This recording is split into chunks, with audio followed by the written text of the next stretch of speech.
पापा ये देखिए, छुटकी ने क्या किया। घर में घुसते ही मेरे 10 साल के बेटे ने अपने गाल पर खरोच का निशान दिखाया। लेकिन मुझे पता है उसको आप कुछ नहीं कहेंगे। मैं आज किसी से कुछ भी कहने की हालत में नहीं था। ऑफिस में क्या बवाल चल रहा था। कल सुबह तक अगर रिपोर्ट तैयार न हुई तो मुझे कितना बड़ा नुकसान हो सकता था। दिमाग में यही बात घूम रही थी और इसी बात के साथ दिमाग भी कहीं जा रही हो क्या। पानी का ग्लास लेकर आई पत्नी की साड़ी पर मैंने गौर किया। बताया तो था सुबह कीर्तन है मंदिर में। रिंकू जल्दी जैकेट पहन बेटा, छुटके घर पर ही है, देखिएगा उसको। ग्लास लगभग मेरे हाथ में जबरन थमाते हुए वो बाहर की ओर दौड़ी। मन में एकदम से कुछ टूट गया।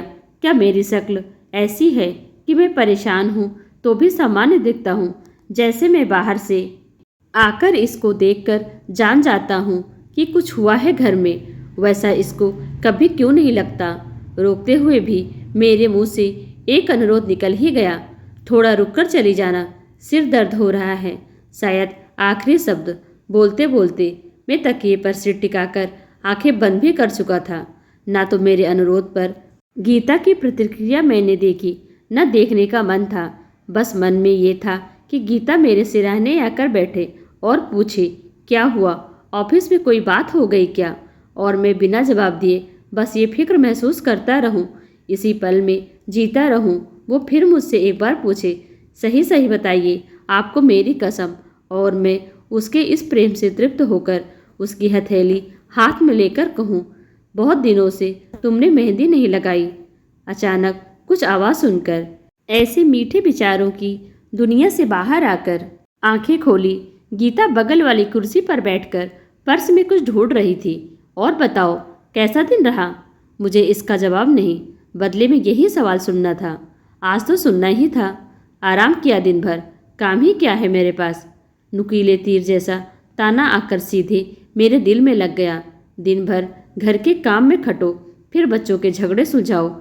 ये लड़की 4 साल की भी नहीं हुई और गुस्सा देखो, देखा आपने कैसा नोचा है रिंकू को। मैंने फिर से आंखें बंद कर ली।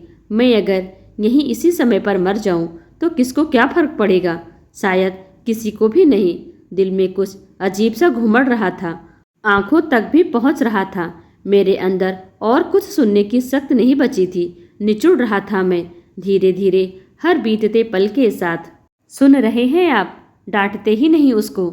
आते समय फ़ोन भी नहीं किया आपने। नींबू नहीं है घर में, अदरक भी मंगानी थी। मेरी तकलीफ से बेखबर गीता अपनी समस्याओं की गठरी खोलती जा रही थी। मेरे लिए ये माहौल असहनीय होता जा रहा था। बामुश्किल आंखें खोलकर मैंने धीरे से कहा तुम हो आओ मंदिर। जाते समय लाइट बंद कर जाना, सिर दर्द हो रहा है। कमरे में बहुत हल्की रोशनी का बल्ब जलाकर गीता चली गई। मैं अपने आप को उस बल्ब जैसा ही महसूस कर रहा था, धीरे धीरे टिमटिमाता हुआ। ना भी हो कमरे में तो भी कोई फर्क नहीं पड़ेगा। आंखें भरी हुई थी, आंसू बार बार लुढ़क कर कान तक आ रहे थे। डॉटर डॉटर खेलेंगे, पता नहीं कब कहाँ से बिटिया एकदम से आकर सिरहाने खड़ी हो गई थी। मैंने शर्ट की आस्तीन से आंखें पोंछकर उसको ऊपर बिस्तर पर बिठाया। बिना मेरी स्वीकृति की परीक्षा किए वो बड़ी तालीमता से डॉटर डॉटर खेल का सामान बैग से निकालती रही। मैं लेटे लेटे उसको देखता रहा, चुपचाप। अब ना पापा आप ऐसे करके खांसो, उसने स्टेथोस्कोप लगाते हुए खांसकर बताया। ओह, ये डॉक्टर डॉक्टर खेल रही है। अच्छा, मैंने खांसने की कोशिश की। ऐसे नहीं पापा, उसने मेरी पीठ पर हाथ लगाकर मुझे उठाया। बैठकर खांसो। फिर से एकदम गुड़िया जैसी मेरी बिटिया एकदम मेरे पास बैठी थी, दीन दुनिया से बेखबर, कितनी मासूम। मेरा मन भर आया। मैंने उसका माथा चूम लिया। अरे अभी मैं डॉक्टर हूँ, पेशेंट लोग ऐसे नहीं करते। उसने घूरा। मैं खिलखिलाकर हंस दिया। ऐसे लगा जैसे आसपास बिखरा कोहरा खुल रहा हो। लेकिन डॉक्टर, मेरा सिर बहुत दर्द हो रहा है। मैंने माथे पर हाथ रखते हुए कहा। अच्छा तो फिर लेट जाओ। आंखें बंद करके एकदम गंभीर होकर मुझे आदेश देते हुए और कंबल से मुझे अच्छी तरह ढकते हुए वो बार बार अपने माथे पर आए बाल हटाती जा रही थी। ये पल ऐसा था, ये बताना मुश्किल है। बस कुछ ऐसा कि उस छोटे से बल्ब से भी कमरे में रोशनी बढ़ती जा रही थी। ये वाली दवा अभी पीनी है, कड़वी है। एक छोटी सी प्लास्टिक की शीशी मेरे मुंह में लगाकर उसने वापस सामान में रख दी। मैंने देखा उसके सामान में एक ट्यूब जैसी भी थी। मैंने पूरा अभिनय करते हुए कहा, डॉक्टर ये भी लगा दीजिए मेरे माथे पर प्लीज़। अच्छा ठीक है। फिर पता नहीं क्या क्या सामान उठाकर दाएं बाएं रखकर मेरे सिराने आकर बैठ गई। थोड़ी देर में छोटे छोटे नाजुक हाथों मेरे माथे पर रखकर सहला रही थी। मेरी आंखें बंद थी, लेकिन मुझे वो दिख रही थी अभी भी।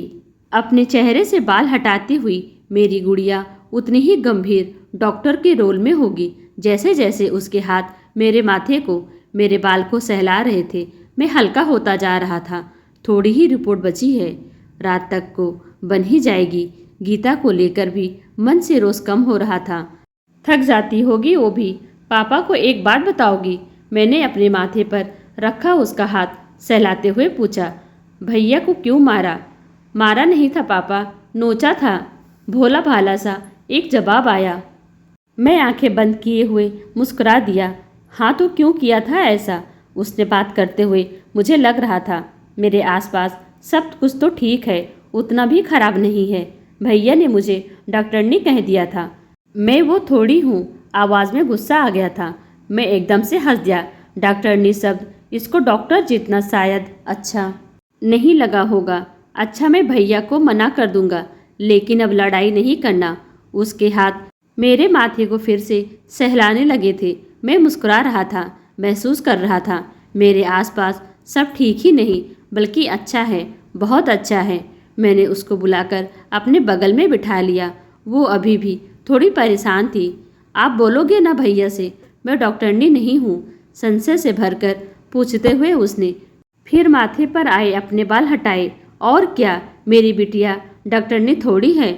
मैं उसके बाल अपने हाथों से ठीक करते हुए उसका चेहरा अपनी हथेलियों में भर लिया। मेरी बिटिया तो जादूगरनी है।